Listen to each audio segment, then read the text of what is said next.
दोस्तों, पुरातत्व जगहों से मिलने वाले आर्टिफैक्ट्स यानी पुरावशेष के जरिए हम सालों पहले रहने वाले लोगों के बारे में पूरी जानकारी इकट्ठी कर सकते थे कि लोग कैसे रहते थे, क्या खाते थे, कौन सी लैंग्वेज बोलते थे और उनका कल्चर कैसा था। लेकिन सारे आर्टिफैक्ट्स ऐसे नहीं होते जो इतिहास की सभी बातों को रिवील कर दे। कुछ आर्टिफैक्ट्स आर्कियोलॉजिस्ट्स के होश उड़ा देते हैं। तो आज की इस वीडियो में हम आपको 10 ऐसे मिस्टीरियस आर्टिफैक्ट्स के बारे में बताने वाले हैं जिनके मिस्ट्री को आज तक कोई एक्सप्लेन ही नहीं कर पाया। Number 10, Dropa stones. Dropa stones 716 circular stones discs का एक कलेक्शन है। चाइना के एक प्रोफेसर चीपू तेई को चीन और तिब्बत के बॉर्डर पर ये स्टोन्स मिले थे। ये स्टोन्स लगभग 12,000 साल पुराने हैं, लेकिन इनके पुराने होने के अलावा जो बात इन्हें खास बनाती है वो है इन पर बनी हायरोग्लाइफिक मार्किंग्स। हर डिस्क का डायमीटर 30 सेंटीमीटर के आसपास है। इन डिस्क पर सेंटर से लेकर बाहरी किनारे तक स्पाइरल शेप के ग्रूव स्पीयर्स बने हुए हैं, लेकिन इनका मतलब क्या है ये किसी को नहीं पता। जितनी अजीब ये डिस्क और उन पर बने निशान है, उससे भी ज्यादा अजीब है वो कब्रें जिनसे ये डिस्क मिली हैं। ये कब्रें महज 4 फीट लंबी हैं। इनके अलावा जिन लोगों के अवशेष इन कब्रों से मिले हैं उनके सिर भी अजीब सी शेप के और डिस्टोर्टेड है। ये लोग कौन है इसके बारे में कोई जानकारी नहीं है और इसीलिए ज्यादातर लोगों का मानना है कि जिन लोगों को इन कब्रों में दफनाया गया है वो एलियंस रहे होंगे जो किसी स्पेस शिप से पृथ्वी पर आए होंगे, बट उनका स्पेस शिप क्रैश हो गया और फिर उस समय यहाँ जो भी लोग रहते थे उन्होंने इन एलियंस के शरीरों के साथ साथ उनके स्पेस शिप के टुकड़ों को भी दफना दिया। इस स्पेस शिप की थ्योरी के बारे में आपके क्या विचार है, कमेंट्स में बताएं। Number 9, the Tamil bell. साल 1836 में विलियम कॉलिंसो को न्यूजीलैंड के वैंगेरेरी में एक अजीब सा दिखने वाला ब्रॉन्ज धातु का घंटी जैसा दिखने वाला एक बर्तन मिला जिसे एक माओरी औरत खाना बनाने के लिए यूज किया करती थी। अब आपको लग रहा होगा ये बर्तन एक आर्टिफैक्ट है। ये विलियम को कैसे पता चला? एक्चुअली इस बर्तन की रिम पर प्राचीन तमिल भाषा में कुछ लिखा था और विलियम ने इसे इंस्क्रिप्शन को पहचान लिया। इसमें लिखा था मोहिदान बुक्स शिप्स बैल। इस घंटी ने सभी के दिमाग की घंटी बजा दी क्योंकि ये बैल जब मिली और उस समय न्यूजीलैंड और ऑस्ट्रेलिया ऐसे देश थे जिन्हें अंग्रेजों ने कुछ टाइम पहले ही डिस्कवर किया। बट फिर एक एंशिएंट तमिल बैल न्यूजीलैंड तक कैसे पहुंची?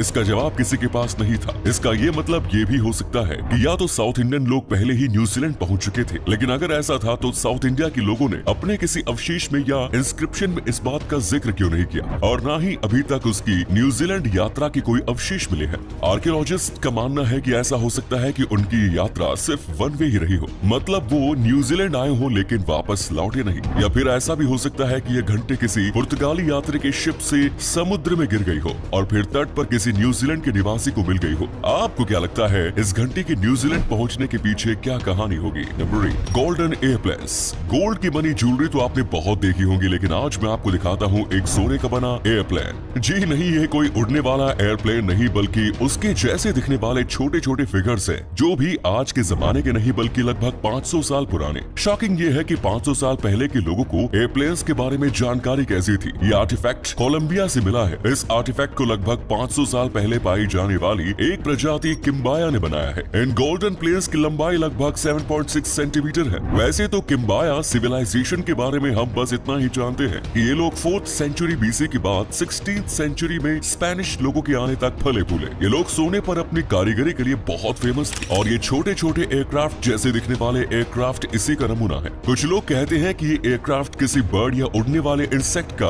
रिप्रेजेंटेशन हो सकता है, क्योंकि किम्बाया लोग फ्यूचर तो नहीं देख सकते थे कि जो उन्हें एयरप्लेन्स की टेक्नोलॉजी के बारे में पता हो, पर क्या पता उनका कॉन्टेक्ट एक्स्ट्रा टेरेस्ट्राइल्स यानी दूसरे ग्रह के लोगों के साथ रहा हो। Number 7, the Dogu figures. अगर मैं आपसे पूछूं कि पहला आदमी स्पेस पे कब और कौन गया तो आप कहेंगे कि साल 1961 में यूरी गागरिन। लेकिन अगर मैं ये कहूँ कि उससे भी सैकड़ों सालों पहले जापान के लोगों ने स्पेस सूट पहने आदमी के स्टैचू बना लिए थे, तो क्या आप भरोसा करेंगे? शायद नहीं। तो खुद देखिए, ये छोटी छोटी डोगो फिगुराइंस जापान के जोमोन पीरियड के टाइम की है और ये सिविलाइजेशन 14,000 से 400 बीसी के टाइम की है। ये अजीब से फिगुराइंस बिल्कुल ऐसे लगते हैं जैसे किसी एस्ट्रोनॉट ने स्पेस सूट पहन रखा हो, बिल्कुल वैसी ही बल्कि बॉडी। कुछ लोग कहते हैं कि ये बल्कि बॉडी प्रेगनेंसी का सिंबल है, लेकिन अगर ऐसा है तो अजीब बात यह है कि 2400 साल पहले जब जापान में याओई पीरियड आया तो डॉगी फिगुराइंस पूरी तरह गायब हो गई थी। वेल, आपको क्या लगता है, क्या चाइनीज लोगों की तरह जापानीज लोगों का भी किसी दूसरे प्लेनेट के लोगों से कोई कनेक्शन था, या फिर ये टोगो फिगुराइंस किसी एंशिएंट गोड को दर्शाते हैं? Number 6, Texas man tracks. Texas में पालुक्स रिवर एक कमाल की साइट है। पहले तो ये यहाँ पर पाए जाने वाले डायनासोर्स फुटप्रिंट्स के लिए फेमस थी, लेकिन बाद में यहाँ ऐसे फुटप्रिंट्स भी देखे गए जिनसे ये पता चलता था कि किसी एक्रोकैंथोसॉरस ने sauropods के एक ग्रुप को चेस किया हो। लेकिन लोगों के होश तब उड़ गए जब यहाँ से डायनासोर्स के साथ साथ इंसानों के कदमों के भी निशान मिले। जैसे कोई इंसान डायनासोर के साथ चल रहा हो, वैसे इनमें से कुछ फुटप्रिंट्स फेक प्रूव हो चुके हैं, जिन्हें वहाँ रहने वाले लोगों ने ही बनाया था। लेकिन बाकियों के बारे में कहा जाता है कि ये रियल है। आपको क्या लगता है, कमेंट्स में बताएं। Number 5, the Dorchester port. इस पोर्ट डोरचेस्टर को वर्ष 1852 में डिस्कवर किया गया था। कमाल की बात यह है कि ये 59.3 करोड़ साल पुराना है। मीटिंग हाउस हिल में एक बड़े पत्थर को तोड़ने के लिए जब एक्सप्लोजन किया गया तो उसके मलबे से ये पोर्ट निकला। ये पोर्ट उस पत्थर में 3 मीटर नीचे फंसा हुआ था। लेकिन एक एल शेप का पोर्ट पत्थर में कैसे फंसा होगा, इसका अंदाजा किसी को नहीं है। कुछ लोग कहते हैं कि ये क्रिएशनिज्म का सिंबल है, जबकि कुछ लोग इस विक्टोरियन एरा की एक कैंडल स्टिक मानते हैं जो गलती से उस मलबे में आ गए। अब इस पोर्ट का हिस्ट्री से लेना देना है या नहीं, ये किसी को नहीं पता। Number 4, Roman Mexico. वर्ष 1933 में जोस गार्सिया पेयो नाम के एक आर्कियोलॉजिस्ट को मैक्सिको शहर से करीब 65 किलोमीटर दूर तोल्कुआ वैली नाम की साइट से एक रोमन टेराकोटा हेड मिला। ये एक पिरामिड के 3 फ्लोर नीचे दफन था। ये सिर कब्र में ही बॉडी से अलग हो गया। बट इसके सिर का बॉडी से अलग होना अजीब नहीं है, बल्कि अजीब है इसका किसी रोमन के हेड जैसा दिखना। इसके साथ कॉपर और रॉक क्रिस्टल्स जैसे वैल्यूएबल प्रोजेक्ट्स भी मिले। ये अवशेष जिसके भी है उसकी मौत 1476 के पास हुई थी। कमाल की बात यह है कि इस एरिया में रोमन्स कभी रहे ही नहीं। फिर ये रोमन टेराकोटा यहाँ कैसे आया, किसी को नहीं पता। अब ये मिस्ट्री आज तक मिस्ट्री ही है कि क्या मैक्सिको भी कभी रोम था। Number 3, walking with trilobites. वर्ष 1968 में विलियम जे मेस्टर अपने परिवार और अपने दोस्त के साथ परिवार डेल्टा उताह से 43 मील के एक्सपीडिशन से निकले थे। ये लोग कोई प्रोफेशनल आर्कियोलॉजिस्ट नहीं थे, बल्कि बस शौकिया तौर पर फॉसिल्स वगैरह की तलाश में निकले थे। लेकिन इस दौरान उनके हाथ जो लगा उससे प्रोफेशनल आर्कियोलॉजिस्ट के भी होश उड़ गए थे। असल में ये एक पत्थर था जिसमें ह्यूमन फुटप्रिंट्स था, बट ये सिर्फ एक ह्यूमन फुटप्रिंट नहीं था, इसमें एक ट्राइलोबाइट का फॉसिल भी था। ट्राइलोबाइट पैलियोजोइक एरा की एक माराइन आर्थ्रोपोड है जो सालों पहले एक्सटिंक्ट हो चुकी थी। देखने पर ये बिल्कुल ऐसा लगता है जैसे किसी आदमी ने चलते हुए ट्राइलोबाइट पर पैर रख दिया हो और टाइम के साथ उसका फॉसिल पत्थर पर जम गया हो। लेकिन 5 करोड़ साल पहले यहाँ से कौन गुजरा होगा, यहाँ कौन लोग रहते थे, ये किसी को नहीं पता।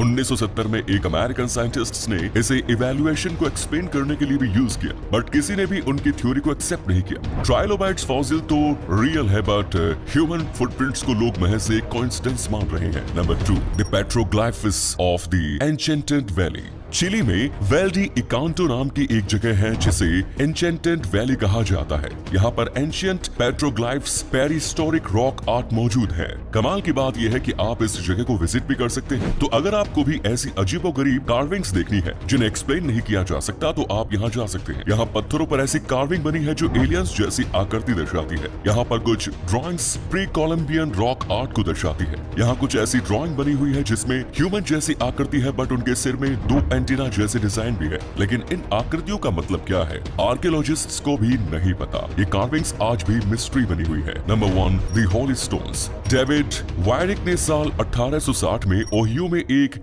ब्यूरियल माउंट से 2 आर्टिफैक्ट्स ढूंढे जिन्हें नीवाक होली स्टोन्स नाम दिया गया।